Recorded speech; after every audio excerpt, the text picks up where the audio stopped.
നമസ്കാരം. ശിവാനന്ദ ലഹരിയിലെ 65-ാമത്തെ ശ്ലോകം.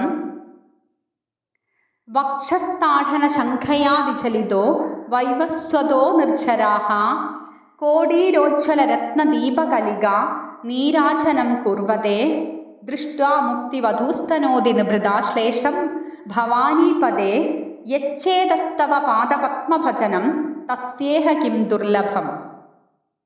ഗൗരീപദേ അല്ലയോ പാർവതീവല്ലഭ, വൈവസ്വതഃ സൂര്യപുത്രൻ, അന്തകനാകുന്ന യമധർമ്മൻ, വക്ഷസ്ഥാഠന ശംഖയാ വിചലിതഃ മാറത്ത് താഠനമേൽക്കുമെന്ന് ശങ്കിച്ചുകൊണ്ട് ഓടിപ്പോകുന്നു, മാറ് ചവിട്ടിപ്പൊളിക്കുമോ എന്ന് ഭയന്ന് ഓടിക്കളയുന്നു. നിർജ്ജരാഃ ദേവന്മാർ, അതായത് ജര ബാധിക്കാത്തവർ, കോടീരോജ്വല രത്നദീപകലിക നീരാജനം കൂർവതേ കോടീരം കിരീടം, കോടീരോജ്വല രത്ന ദീപകലിക ദീപകലിക ദീപനാളം, നീരാജനം ഒഴിയുക, കുർവതേ ചെയ്യുന്നു.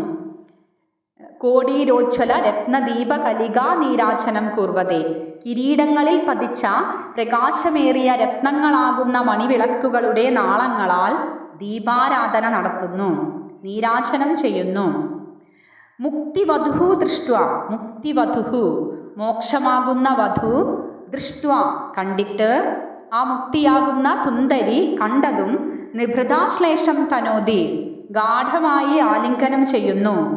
യച്ഛേദഃ ഏതൊരുവന്റെ മനസ്സ്, യച്ഛേദഃ തവ പാദപത്മഭജനം ഏതൊരുവന്റെ മനസ്സ് അങ്ങയുടെ പാദപത്മത്തെ ഭജിക്കുന്നു, തസ്യ ഇഹ ദുർലഭം കിം അവന് ഈ ലോകത്തിൽ കിട്ടാത്തതായിട്ട് എന്താണുള്ളത്? ഭഗവാന്റെ പാദപത്മത്തെ ഭജിച്ചുകൊണ്ടിരിക്കുന്നവന് ഇവിടെ കിട്ടാത്തതായിട്ട് യാതൊന്നുമില്ല.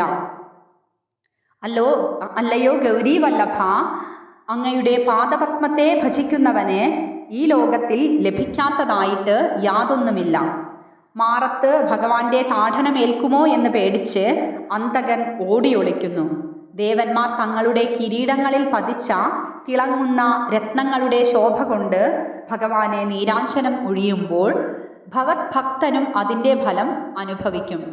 മോക്ഷമാകുന്ന വധു ഭഗവാന്റെ ഭക്തനെ ഗാഠമായി ആലിംഗനം ചെയ്യുന്നു.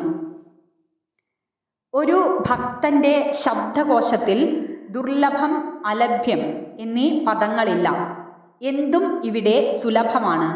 പക്ഷേ ഭക്തന് ഒന്നിൻ്റെയും ഒരു ആവശ്യവുമില്ല എന്നതാണ് സത്യം. ഭഗവാനെ ഒഴിച്ച് മറ്റൊന്നിനെയും നല്ലൊരു ഭക്തൻ ആഗ്രഹിക്കുന്നില്ല. അമ്പാടിയിൽ പോയ അക്രൂരനെ ആഗ്രഹിച്ചതും അല്ലാത്തതുമായ എല്ലാ ആഗ്രഹവും സാധിച്ചതായി പറഞ്ഞു കേട്ടപ്പോൾ പരീക്ഷിത്തിന് അല്പം ആശ്ചര്യം തോന്നി. അപ്പോൾ ശുഗബ്രഹ്മർഷി പറഞ്ഞു, കിമലഭ്യം ഭഗവതി പ്രസന്നേ ശ്രീനികേതനേ തഥാപി തൽപരാ രാജൻ നഹി വാഞ്ചതി കിഞ്ചന. അജാമിളോപാഖ്യാനത്തിൽ യമധർമ്മ രാജാവ് തന്നെ പറയുന്നു, ഭക്തന്റെ നേർക്ക് നോക്കുവാൻ പോലും അധികാരമില്ല എന്നാണ് യമന്റെ തന്നെ ഭടന്മാരോട് യമധർമ്മൻ പറയുന്നത്. ഗജേന്ദ്രമോക്ഷത്തിൽ കഷ്ടതയനുഭവിക്കുന്ന സമയത്ത് എല്ലാ ദേവന്മാരും മിഴിച്ചു നിന്നു, ഒന്നും ചെയ്യാൻ പറ്റാതെ മിഴിച്ചു നിന്നു. അപ്പോൾ സർവാത്മാവായ ശ്രീഹരി പ്രസാദിച്ചു. ദേവന്മാർ അദ്ദേഹത്തെ സ്തുതിച്ചു, പുഷ്പവൃഷ്ടിയും നടത്തി. ദേവന്മാർ വന്ന് ഇങ്ങോട്ട് ആശ്രയിക്കും ഭക്തനെ എന്നാണ്. ഭക്തൻ തന്നെ ഒന്ന് സ്വീകരിച്ചാൽ കൊള്ളാം എന്നാണ് മുക്തിയുടെ പോലും വിചാരം. മുക്തി തന്നെ വിചാരിക്കുന്നത് തന്നെ ഒന്ന് സ്വീകരിച്ചാൽ മതി ഭക്തൻ എന്നാണ്. ഇങ്ങനെ സർവ്വവിധത്തിലും ഭക്തനെ പരിചരിക്കാൻ ഒരു അവസരം ഉണ്ടാവാനായിട്ട് സർവ്വദേവീ ദേവന്മാരും മുക്തി പോലും കാക്ഷിക്കുന്നു.